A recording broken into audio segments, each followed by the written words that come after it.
प्यारे मित्रों और साथियों, आज हम चर्चा करेंगे लोकतंत्र और भीड़ तंत्र में क्या अंतर है। डेमोक्रेसी किसे कहते हैं। आज लोग भीड़ तंत्र को ही लोकतंत्र मानने लगे हैं।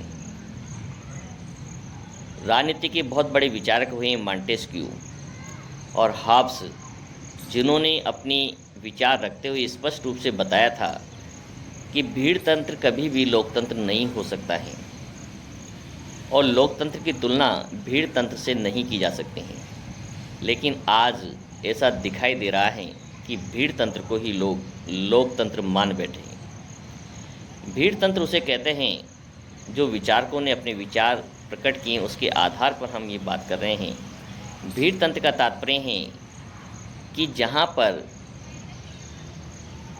51% व्यक्ति किसी बात को कहते हैं, चाहे वो बात समाज के अहितकर हो, आने वाली पीढ़ी के लिए नुकसानदायक हो, लेकिन यदि उनकी संख्या 51% हैं और 49% व्यक्ति उसका विरोध करते हैं तो उनकी नहीं मानी जाती हैं, चाहे वो डिसीजन आने वाले समय में इस समाज के लिए कितना ही नुकसानदायक हो या अहितकारी हो, लेकिन उसे सही मान लिया जाता है और उसे कानून बना दिया जाता है और सब लोग उसी के पक्ष में खड़े हो जाते हैं। इसी को कहा गया है भीड़ तंत्र, जो सामान्यतः देखा जाता है जहाँ पर भीड़ के आवाज़ को ही सही मान लिया जाता है और इसी को भीड़ तंत्र कहते हैं। लोकतंत्र क्या होता है? लोकतंत्र जो मॉन्टेस्क्यू ने बताया है उसका तात्पर्य यह है कि 100 में से यदि 99 व्यक्ति भी किसी कानून का विरोध करते हैं या किसी विषय का विरोध करते हैं और उसमें से सिर्फ 1% व्यक्ति, सिंगल व्यक्ति भी उस कानून के पक्ष में है, तो उसे अपनी पूरी बात रखने का बराबर का अधिकार दिया जाता है।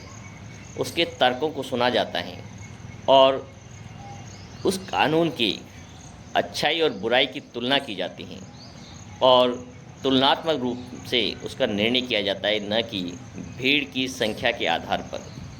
और यदि वो एक व्यक्ति भी सही पाया जाता है तो सरकार उसके पक्ष में कानून बनाती हैं, उसकी रक्षा में कानून बनाती हैं, उसकी विचारों को समर्थन देती हैं, न कि उन 99% भीड़ तंत्र के साथ खड़ी होती हैं।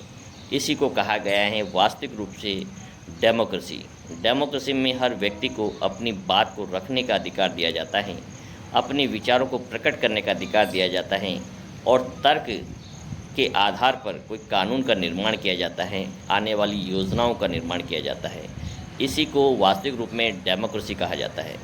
इसलिए कभी न माने कि कोई लोग, बहुत बड़ा समूह जिस बात को कह रहा है तो वो सही हो सकती है। हो सकता है वो एक व्यक्ति जो अपनी बात को दबी जुबान में कह रहा है वो भी कहीं ना कहीं सही हो सकता है। तो एक बार हर व्यक्ति की बात को सुनने का जो जज्बा होना चाहिए, उसी को लोकतंत्र कहा गया है। नमो बुद्धाय।